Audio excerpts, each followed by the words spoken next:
अस्सलामुअलैकुम, मैं बशीर, आपको टीचर और पढ़ने वाले हैं साइंस। तो क्लास 8 के स्टूडेंट्स को ये बात याद होनी चाहिए कि हम अपना सेकंड चैप्टर कंप्लीट कर चुके हैं और आज हम अपना थर्ड चैप्टर स्टार्ट करेंगे।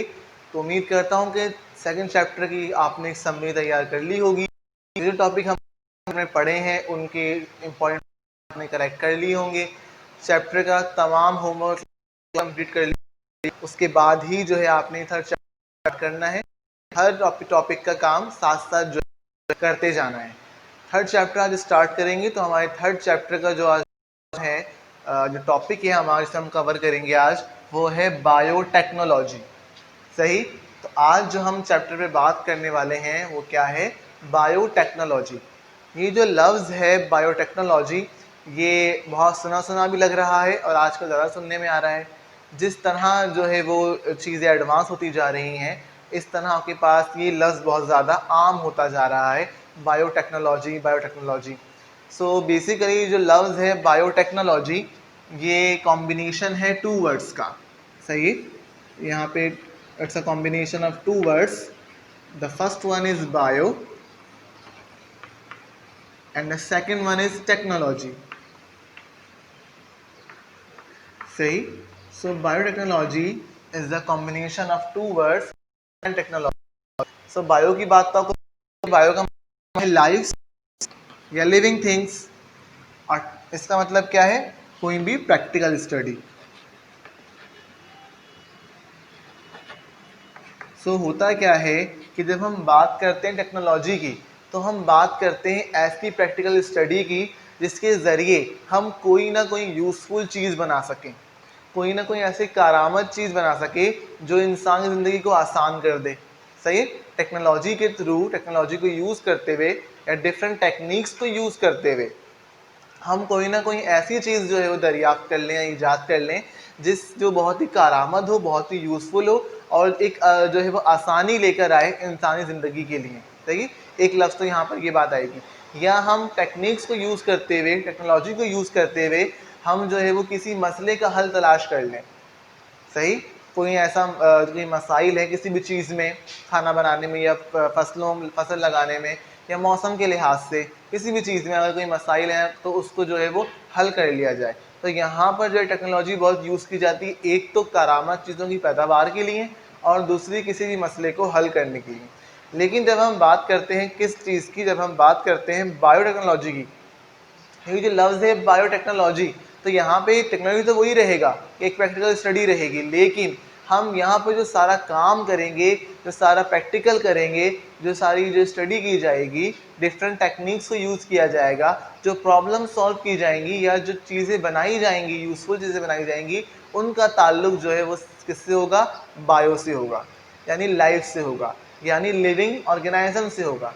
तो यहाँ पे इस स्टडी के अंदर, इस फील्ड के अंदर, जिसका नाम क्या है, बायोटेक्नोलॉजी, तो इसके अंदर मोस्टली उन टेक्निक्स की बात की जाएगी या ऐसी टेक्निक्स की जो है वो डिस्कवर किया जाएगा, बताया जाएगा या यूज़ किया जाएगा जिनका ताल्लुक लाइफ से हो, जिनका ताल्लुक लिविंग ऑर्गेनिज्म से हो। सही।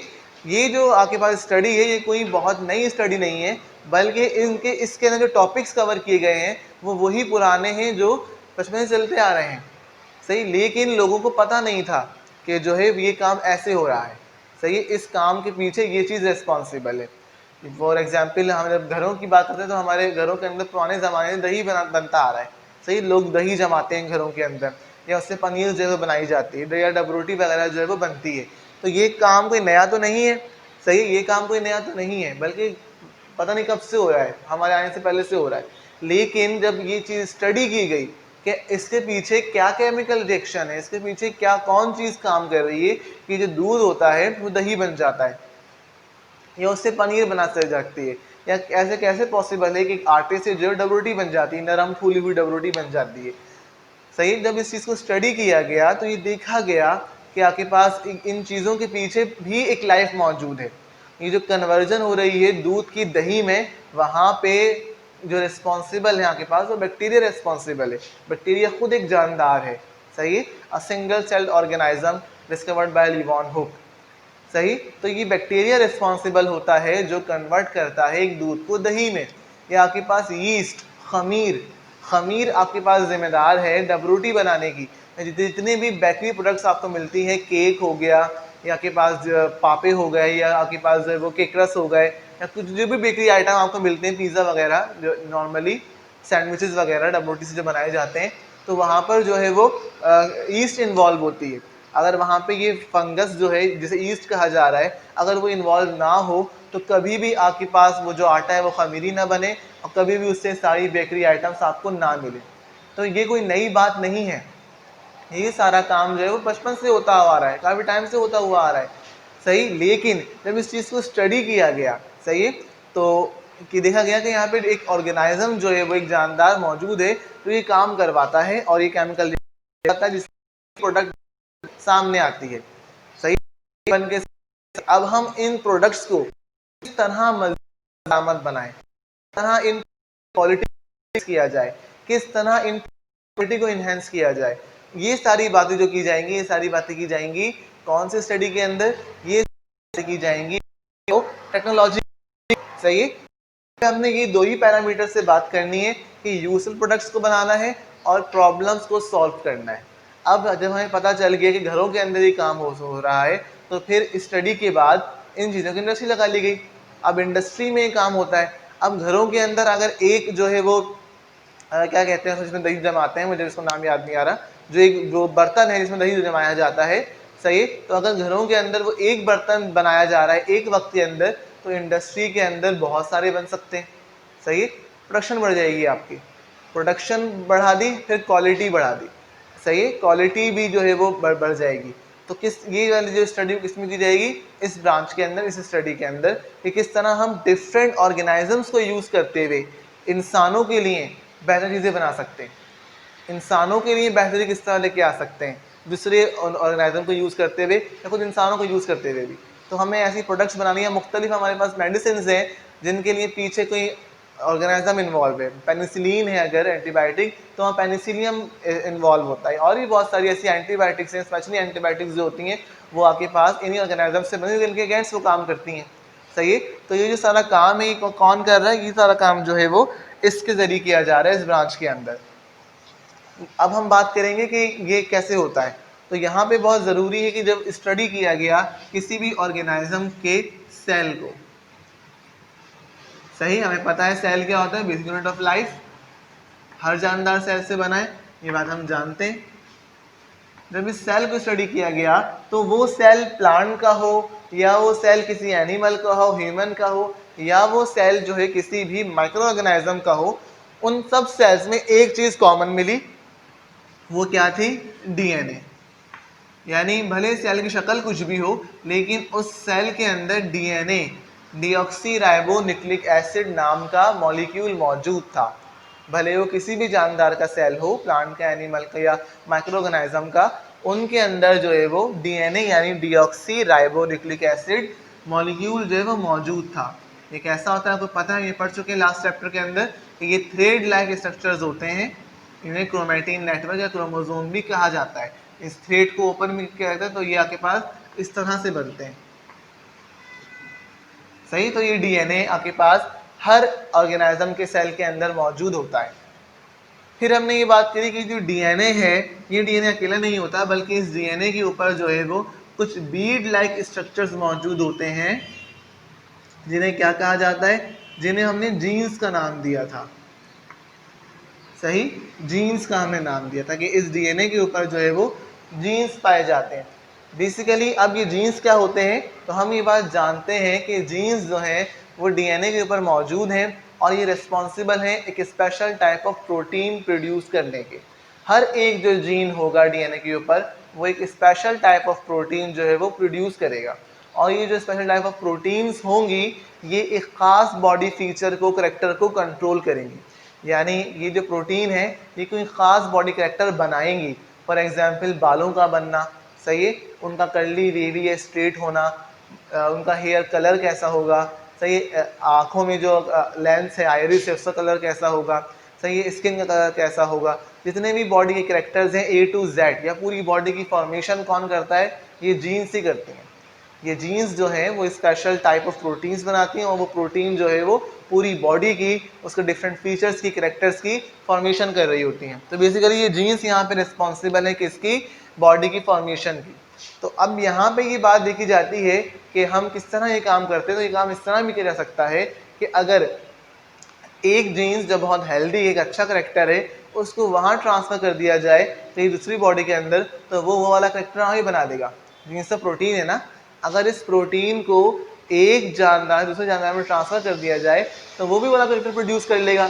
तो इस तरह हम जो हेल्दी करेक्टर्स हैं उनको तमाम जानदारों के अंदर भी जो है वो लेकर आ सकते हैं, और जो अनहेल्दी करेक्टर हैं उनको वहाँ से रिमूव भी करवा सकते हैं। तो ये सारी जो बातें हम अभी कर रहे हैं वो किसके तहत कर रहे हैं, उस ब्रांच का नाम है बायोटेक्नोलॉजी। तो डिफरेंट टेक्निक्स को जो है यहाँ पे यूज़ किया जाता है ऑर्गेनाइजम्स के ऊपर, जानदारों के ऊपर, ताकि उनमें बेहतरी लाई जा सके और उनके लिए ऐसे प्रोडक्ट्स बनाए जा सकें जो उनके लिए बहुत बेहतर हो। सही है, सिंपल, सही। तो इतनी सारी स्टडी करने के बाद 1950 के बाद साइंटिस्ट ने ये बात सोची कि अगर हर एक सेल के अंदर जो है वो डीएनए है, जीन्स हैं, और जीन्स ही जो है वो रिस्पॉन्सिबल हैं बॉडी फॉर्मेशन के, तो आपके पास क्या ऐसा हो सकता है कि एक जीन को, एक स्पेशल प्रोटीन को एक बॉडी दूसरी बॉडी में ट्रांसफर कर दिया जाए। सही है, ये आइडिया जो है वो साइंटिस्ट के जहन में आया कि अगर हर एक बॉडी करेक्टर का रिस्पॉन्सिबल जो है वो जीन्स होती हैं, तो क्यों ना इन जीन्स को यहाँ से वहाँ करके देखा जाए, यानी एक ऑर्गेनाइज्म की बॉडी से दूसरे ऑर्गेनाइज्म की बॉडी में ट्रांसफर करें तो चेंजेस क्या आएंगे।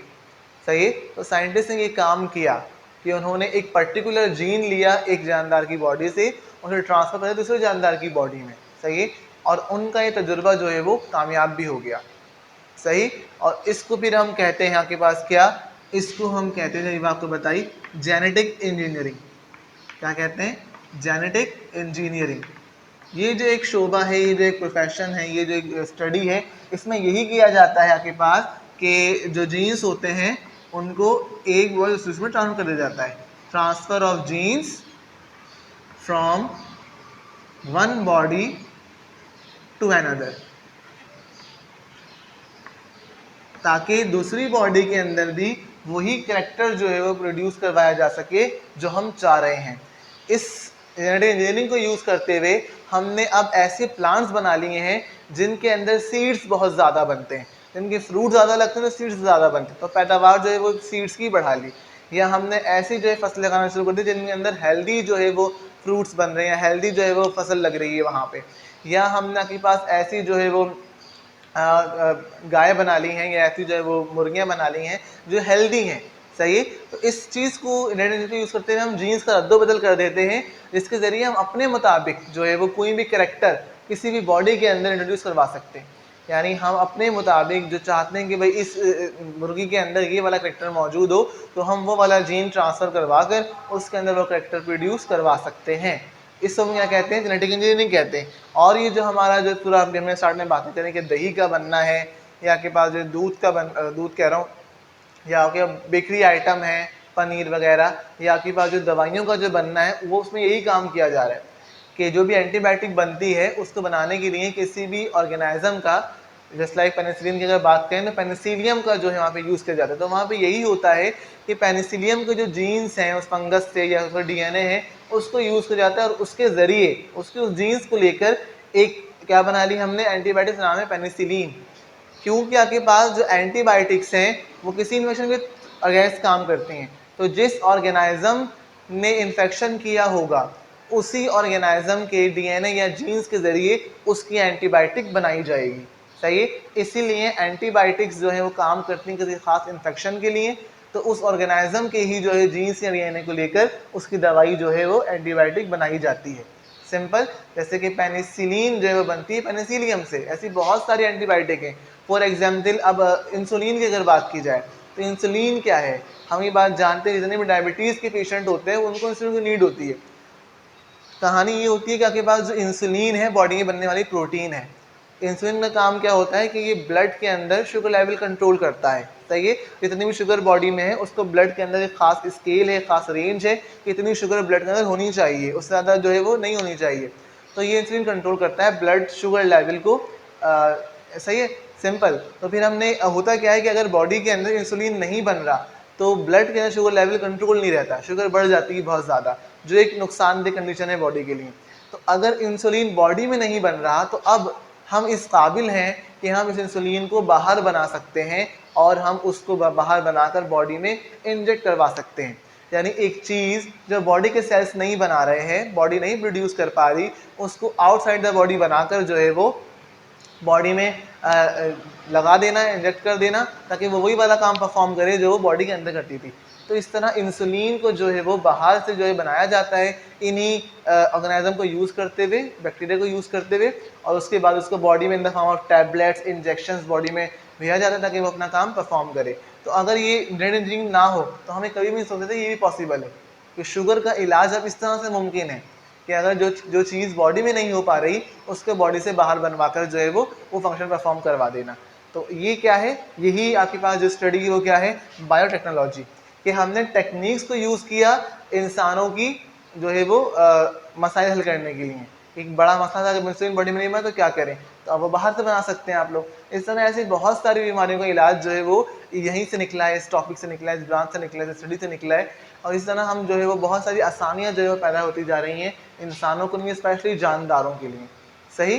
तो ये सारा काम होता कैसे है, तो इन सारे काम के लिए जो यूज़ किया जाता है वो किया जाता है बैक्टीरिया को, सही। बैक्टीरिया आप जानते हैं क्या होता है, बैक्टीरिया एक माइक्रो ऑर्गेनाइज्म है, ये होता है यूनिसेलुलर, इसकी बॉडी होती है, सिंगल सेल्ड ऑर्गेनाइज्म होता है बैक्टीरिया।